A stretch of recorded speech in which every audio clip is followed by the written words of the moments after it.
2 giờ 31 phút sáng ngày 12 tháng 4, ngọn lửa bùng phát tại một nhà xưởng thuộc phường Trung Văn rồi nhanh chóng lan sang các khu vực khác. Bạn đang nghe tiếng nói nhân tạo, phát thanh từ Trung tâm Không gian mạng Viettel. Tiếng nói từ Trung tâm Không gian mạng Viettel.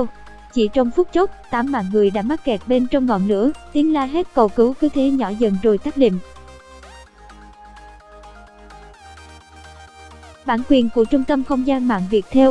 Họ được tìm thấy khi thân thể biến dạng, trông dưới đống đổ nát. Đầu giờ chiều ngày 12 tháng 4, những tiếng bước chân nặng chịu rào bước xung quanh bệnh viện 198.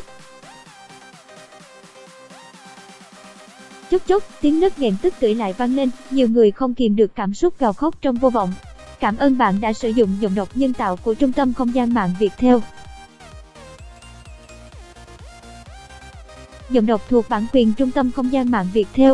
Họ là những người thân của 8 nạn nhân trong vụ cháy kinh hoàng xảy ra tại nhà xưởng thuộc phường Trung Văn, quận Nam Từ Liêm, Hà Nội vào rạng sáng cùng ngày.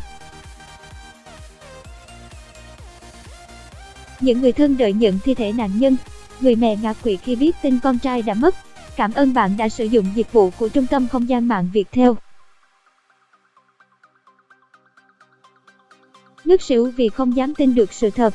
Ngồi thất thần tại nhà chờ của bệnh viện 198, ông Nghi, sinh năm 1960, đau đớn khi đứa con trai của ông đã tử vong trong vụ cháy, bỏ lại vợ trẻ và đứa con thơ vừa tròn 4 tuổi.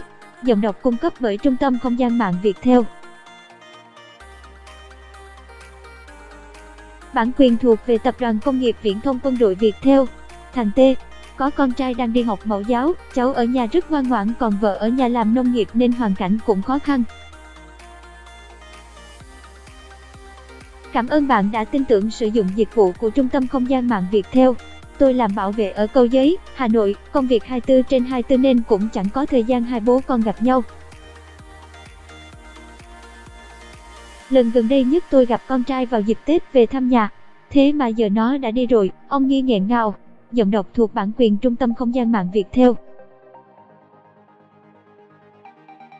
Nhận tin con trai là một trong số 8 nạn nhân tử vong trong cơn hỏa hoạn rạng sáng ngày 12 tháng 4, người phụ nữ lớn tuổi vội lao tới nhà tang lễ gào khóc thảm thiết, gọi tên con mình.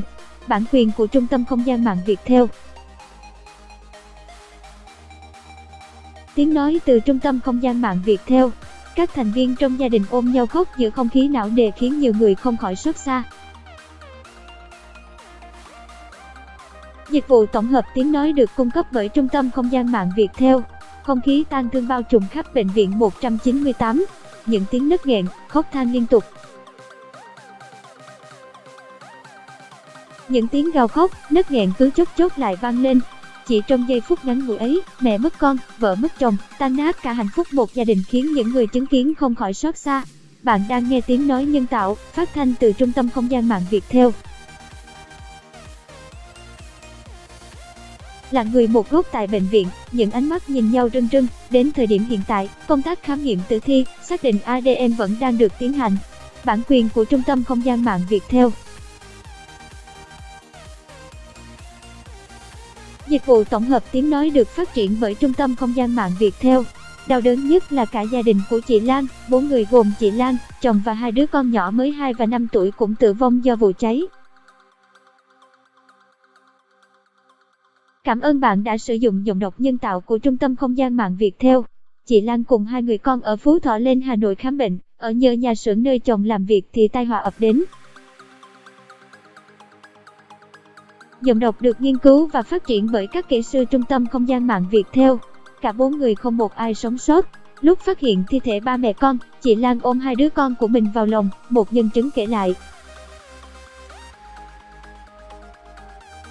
Theo ông Cao Thành Đức, Chủ tịch Ủy ban Nhân dân xã Hưng Nha, huyện Tam Nông, Phú Thọ, xác nhận 4 nạn nhân trong gia đình sinh bị chết cháy là người địa phương. Cảm ơn bạn đã sử dụng giọng đọc nhân tạo của Trung tâm Không gian mạng Viettel. Hiện tại, người thân của gia đình nhà này đã xuống Hà Nội để nhận diện thi thể nạn nhân. Bạn đang nghe tiếng nói nhân tạo, phát thanh từ Trung tâm Không gian mạng Viettel. Chờ đợi và đau đớn. Hiện công tác khám nghiệm tử thi vẫn đang được tiến hành. Nơi xảy ra vụ cháy làm 8 người chết. Dịch vụ tổng hợp tiếng nói cung cấp bởi Trung tâm Không gian mạng Viettel. Vụ hỏa hoạn xảy ra vào lúc 2 giờ 15 phút sáng cùng ngày.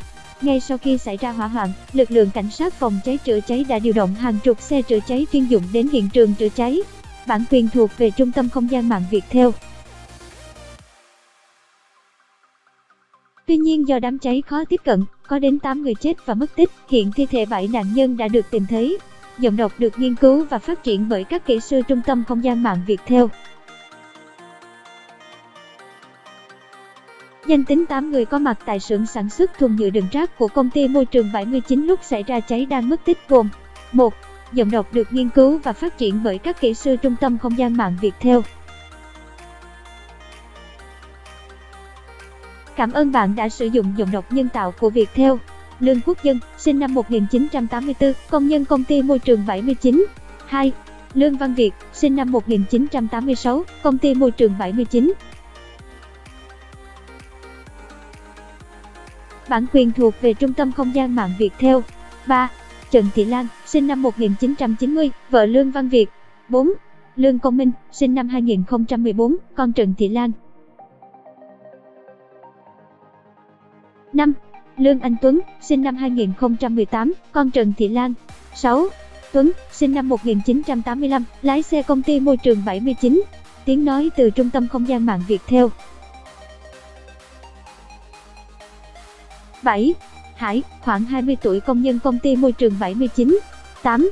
Hải, khoảng 22 tuổi, công nhân công ty Môi trường 79. Bản quyền thuộc về Trung tâm Không gian mạng Viettel.